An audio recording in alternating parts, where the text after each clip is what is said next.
Hello everybody and welcome back to our channel. For today's video, we are going to show you how to unblock someone on Wink. To formally start this tutorial, in your mobile device, open and locate your Wink application. Once you find it, tap on it.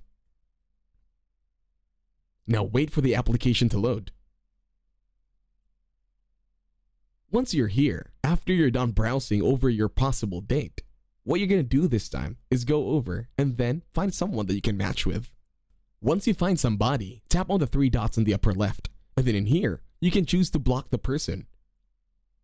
Here, I'm not interested in this person, and then you could choose also another option. It depends on you.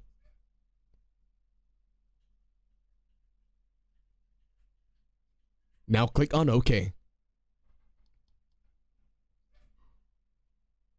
And that's it. You have now blocked a user over at Wink. Thank you very much for watching. Leave a like, share, and subscribe.